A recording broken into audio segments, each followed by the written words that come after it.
This is Neil Schneider for MTBS-TV at CES 2014. I'm being joined by Edward Tang, CEO of Avegant. Welcome to the program, Edward. Thanks for having me. Now, you've obviously got some very exciting technology here. Why don't you tell us a little bit about your story first? How did you get started in this? Well, way back when, my co-founder, he invented this technology, Alan Evans, when he was at the National Lab.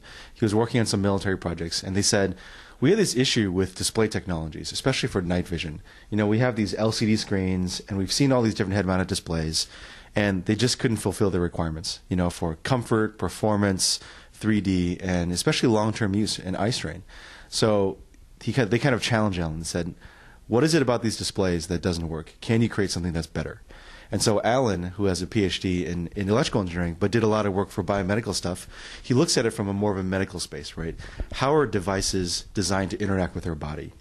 And why is it that when you look around the room and everything we see in the normal world feels great, looks real, is comfortable, but the second you stare at an LCD screen for a while, your eyes get really tired? And we found that the effect gets even worse as you take screens closer and closer and closer to your face.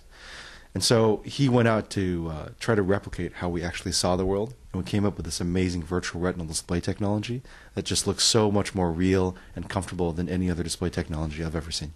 So am I correct that the core issue is eye exhaustion, that as you're using a traditional head-mounted display or other technologies that your eyes gradually get more and more tired as you use them? Was that the key problem that you were working to overcome? That's only one of the major problems, right? There's a lot of other attributes that makes this display brilliant, from fill factor to perceived resolution to the brightness and the colors and the very low latency, the very high frame rates we're able to run, makes things just look so much more real than any other kind of emissive panels. Okay, well, why don't you hold it up to the camera? Just hold it up so we could see it.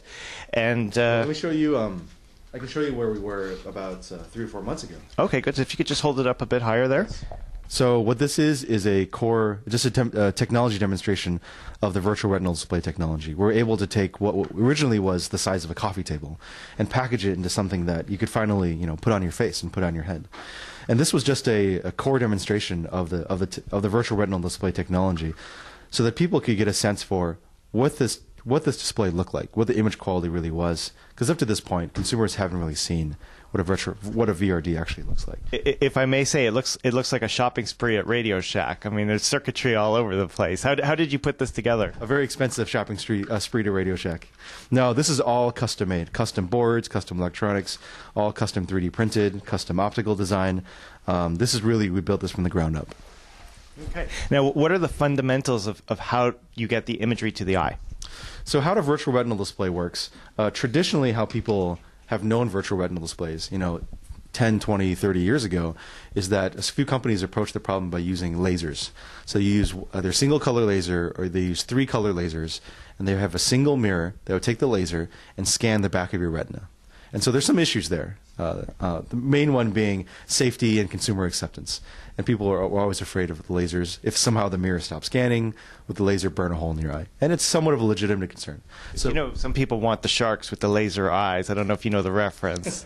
People, try to take over the world with the laser beams. I feel like I need a cat. So we set out to recreate that level of performance and display quality, but not using lasers. So what we decided to do is Alan was able to recreate this method, except instead of using a laser, we used a very low power 3-color LED, something that you'd find like at the end of a keychain flashlight, for example. And we would take the light coming off the LED, and with a series of our patented optics, we could shape and condition the light to a point that was very natural, which we were looking at, far field focus, collimated, and all these other properties of light that we look at, that we recreate before we take this light, and we bounce it off of not just one mirror, but 2 million micromirrors, and that light gets bounced into your eye. So what are some of the big advantages of this technology? I know that you were working to overcome some key problems, so and maybe that's part of the answer, but what is the end result of this? The end result, when you see yourself, it's a stunning image quality. It feels very comfortable. It looks ultra realistic, and it just feels, it doesn't feel like you're looking at a screen anymore. It feels like you're looking into reality. It's like a window into another world. It looks so real.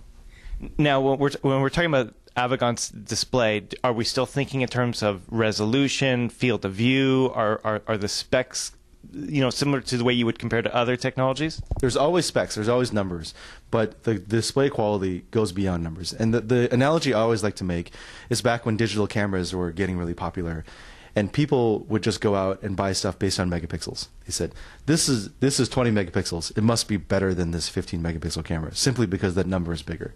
But what you'll find is that technically we have 720p per eye, but the resolution looks significantly higher than that. It's kind of like a projector. Like a 720p projector may not sound very impressive in the modern day, but when you put it on the big screen, it's obviously very impressive. So I take it that, is this a similar idea? To some extent, and people always ask us, are you going to do 1080p? Are you going to do 1080p? But until you see it, you won't understand the level of sharpness and detail that you see in this display. You don't see any pixelation. There's zero screen door effect, zero pixelation. It just feels like a 2K, almost like a 4K quality display. Okay. So before I try it on, because I do want to try it, why don't you hold it up, and maybe you could tell us a little bit about the new design. Yeah, so we went from this engineering prototype that just showed the core technology, and we had to figure out how to take this core technology and turn it into a product that consumers would really want. And we showed hundreds of people these things, and we really take a lot of feedback from consumers, from people we demo to, from comments we see online, and try to create a product that not only we would want, but everyone we know would want. And one of the very early things that we found was that we're giving people this amazing visual experience, both for gaming and for multimedia. One of the things we found was we were missing the audio component. And we looked at all these different products in the market, and you would have these either large head-mounted displays with all these straps, or you have video glasses, and everyone would have these, everyone wants high-quality audio, so they would have these over-the-ear cans. And then what you would find is you'd have battery boxes and control boxes and headphone cables, and if you wanted to be mobile, you had to plug into your phone. And at the end of the day, you would have this experience. We'd have 3, 4, sometimes even 5 cables, and that's what people would call a mobile setup. And that, just to us, was a very poor experience. So we said, let's get rid of the control box. Let's get rid of anything external, batteries, or let's get rid of all the external things. Let's integrate audio, really, really premium high-end audio, and let's make this a single cable that plugs into any device you want. So what we ended up is a product that looks a lot like headphones, and actually functions just like headphones, where you can take our product, the Glyph, and you can put it on just like headphones. And when you want a video, all you need to do is rotate it down. Okay. So then it becomes a device that can actually replace the headphones that you carry in your bag. And these are really, really high-quality headphones. We have some top-notch audio engineers who are extremely picky. And we went out and surveyed all the best headphones in the market and wanted to come up with a product that would compete at least at that level. Now, do you see this positioned as an entertainment product? And what I mean by an entertainment product, I mean like cinema, television programming. Do you see this applicable to gaming? Like how do you want to position the Glyph? I see this more as a mobile device. And what people want to do on their mobile devices now is gaming and multimedia and entertainment. This is a fantastic product for your mobile games and for your mobile media. And you can even use it at home too. It's a great experience for any content that you own today, whether or not it's TV, movies, or games.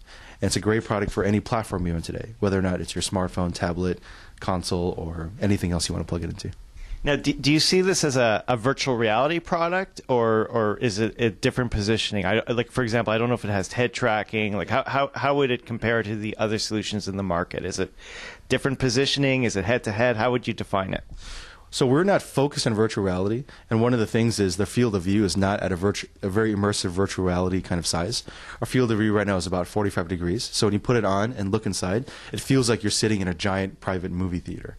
And part of the reasons why we do that is because we want to make sure it's optimized for the content you have today. That being said, there's some great aspects of virtual reality that people love. We have two main goals with this Glyph. One is that consumers can buy it and use it immediately and enjoy a great experience with all the content and the devices that they own.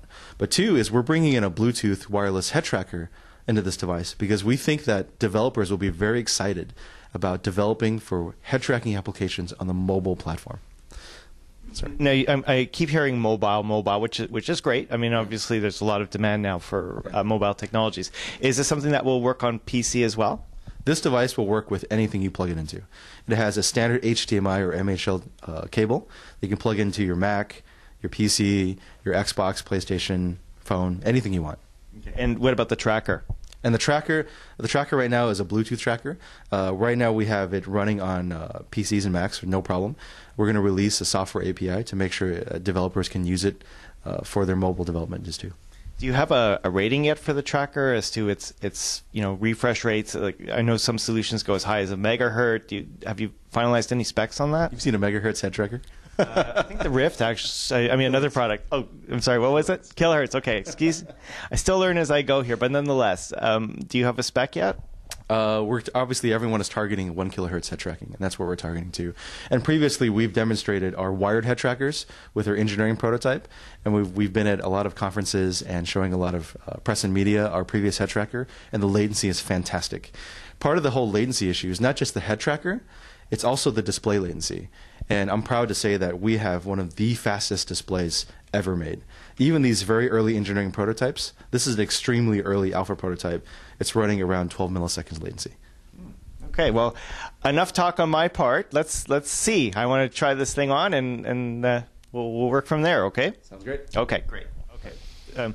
So before we put this on, why don't you tell us a little bit about how we put this on, what kind of adjustments we have, and so on? Yeah, no problem. You can put this on either video mode and audio mode. And there's a transition you can always make. This is a very early prototype, so the ergonomics we're still working on those, and the comfort and the fit and the weight and size and all those things. But at least it'll give you an idea of what this form factor can potentially feel like, and you can see what the image what the image quality is going to be like as well. So there's a lot of interesting adjustments we put in here. One of the things we're really happy about is we have a diopter adjustment down here. So for people who are nearsighted or farsighted, there's you don't have to wear your glasses. We look at the market as almost half of everybody we know wears glasses. We think that wearing glasses with a head-mounted display is a really uncomfortable experience. So you can adjust your diopter adjustment here in the bottom, and over here at the top, you have your IPD adjustment. And one of the interesting things that we've done is there's a physical lock. So once you set your adjustments here, all you do is you push down on the logo, and that locks in your settings so that this device is now optimized for you. So every time you put it on, it's perfect. Very good. Which is, by the way, why I took my glasses off. That's actually one of the first times I did this show. So good stuff. So time to try it. Yes? Great. Okay, great. So I'm wearing the Avegant Glyph. Good stuff. The image looks very clear. I take it this isn't a screen in front of my eye. It's a projection into my eye. Is that correct? That's correct. There's no screen at all. What you're actually looking into is you're looking directly into 2 million micromirrors. So the image is actually being projected right onto your retina. It only exists in your eye. So now this is supposed to be the equivalent of a 720p display, but you're correct. It looks extremely sharp. I'm not sure like if I'd have to see it, but I mean I'm not sure if 1080p would really make all that much difference. Can I comment on that? Yeah. Here, why don't I hold the mic? Yeah. No, you're absolutely right. 720p in each eye. Technically, it's 720p, but what you'll see is that you don't see any pixelation. You won't see any screen door effects. So it feels very high resolution. So even looking at 1080p resolution imaging, there's no difference because you already can't see any pixels, or you can't see any perceived resolution issues. Now, I know it's intended for, I take it, cinema, broadcast film, some gaming. Are you looking at options to have the field of view increased as well? Absolutely. We're always very interested in virtual reality, very interested in increasing the field of view. One of the things that we're very focused on is to make sure that consumers have a great experience right now, so that when they order our product on Kickstarter on January 22nd, that when they get their product, they can use it immediately with all the content that they have, all the movies they have, all the games they have, and really enjoy a great experience today. Now, when it comes to actually getting content, I'm going to lower the volume. There's a volume control right here. See? It's like, ooh. What type of formats does this unit accept? So right now it's a standard video input. It's an HDMI MHL plug. You can just plug it into any device you want. Your phone, your tablet, your computer, and whatever video that unit displays will display here. Let me rephrase the question. So if we're talking about stereoscopic 3D content, are there specific formats that work with this unit, like side by side, above, below? Like what type of formats are best for this? So we're trying to make this fully HDMI 1.4 compatible. So all the standard 3D content will be automatically recognized and displayed correctly. Okay, good. Have you played any video games on this yet? Oh, absolutely. That's one of the things we fight over in the office. We wear these things for hours playing video games, both head tracking and not head tracking games, and it's amazing. Now, just to underscore, this is still an early prototype. So I understand the ergonomics of this haven't been fully realized yet. Is that correct? Yeah, the ergonomics still we're constantly improving them. One of the major things we're improving is we're reducing the size dramatically. So like on the side here, these ear cans, the volume is going to decrease by almost 50%. You're going to see at least a 30% weight reduction.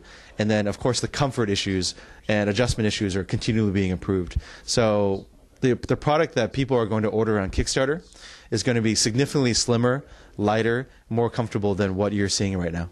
Okay, so what are you looking to accomplish through Kickstarter? How much money are you looking to raise? When are you doing it? What do you want people to get for that Kickstarter?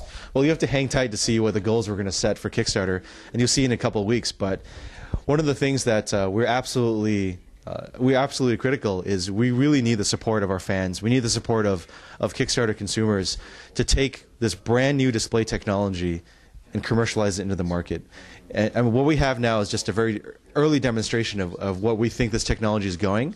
But in order to make this a real product, in order to put this into the hands of the consumer, we really need the support of people. Do you have a vision or a goal of what you'd like the final product to look like and the experience to be like? Yeah, we're sharing that image right now. We have a great idea of where this is going to go over the next few months, and which will be the product that people can pre-order and support us on Kickstarter. And so you and your readers will get a chance to see what the new form factor is going to look like. And we're really happy with the design. It's really slick, really lightweight, really good looking. So we're really excited what we're going to bring to the consumers. Let me rephrase the question. In a statement, like how would you define the ultimate experience you'd like to deliver with the Glyph? We want to give consumers the most stunning visual experience they've ever seen. That they can carry it around with them. It's light, it's comfortable, it doesn't look strange. Premium video, premium audio. It works with any device they want, any content they want, anywhere they want. Okay, good stuff. Now you wanted to show me one more thing, yes? Yeah, I do. What are you seeing now? I'm seeing Life of Pi. Okay. So what I'll do is I'll switch the demo over to my smartphone, and we can try some stuff on a phone. Okay, excellent. All right, sounds good. Okay, so far so good, Ed. Now, we were looking at PC content, I take it, before. Now we're going to be looking at some mobile stuff. Am I right? Yes. So before we did a lot of demos with a lot of different people on our old prototype with head tracking and gaming and console gaming and PC gaming. What we want to show today is how it works with a mobile phone. So what we've done here, we've just connected using standard connector to my iPhone, and none of these apps are optimized yet for this device, but there's still a pretty great experience you can have. So I'm going to show you what the music sounds like, what the music looks like, what text looks like, so you can read text, and we'll try some gaming. How's that? Sounds good. So first, I'm just going to open my music app. One of the nice things you'll see is you can move into this beautiful, cover flow, and it looks fantastic here. Where you can touch your music, go through. It looks great on this giant screen, even from a mobile phone. I know what kind of music you like. You can pick something out for you, Neil. Like pop music, electronic. Yeah, acoustic. Pop music. Do you have any Beatles there? Or how about this? Okay, good stuff. So just for our viewers, what I'm seeing is he's actually going through the application, and you can literally see the album covers going right across the screen. So I take it I could interact with this smartphone easily while using the Glyph. Is that correct? Absolutely. I mean, you can take the control yourself. Right, so I'm just literally going to slide down the music selections. And, okay, good stuff. So you'll have to... Sorry, you're holding a mic. You're holding the microphone, so it's a little bit tough. But something like that. Yeah, you can play different Go for music. It. Let me show you some text. So while the music is going, I can pull up, let's say, something like that. You can read the quality of the text. Yeah, it's all readable. So what you need to do is you have to adjust your interpupillary distance just to make sure that the lenses are in line. But yes, it's all, you could read pretty much all the text here. So just a couple quick questions before we finish up. This is obviously, if you're connecting it to a smartphone, it looks like it's obviously intended as a mobile product as well. Does this have some kind of battery backup on it? Yes, our final product will have a built-in battery that will, in video mode, will give you at least 3 hours of continuous use. That'll be enough for people to watch a full-length feature film or sit down and play a couple hours of gaming. Which I'm going to show you a game right now. Okay, perfect. So you're pulling up an EA game. Let's see here. So what you'll do is the right side of the screen is gas, left side of the screen is brake, and you can turn the phone for steering. And one of the things I noticed is you can just look down at your phone if you need to. Yes, I was going to point that out, that you do have, you're looking at the screen, but you could also look almost around the room, so you got a mix of the two. I can change the view for you. Okay, good stuff. So you're going to press down the gas pedal. Here we go.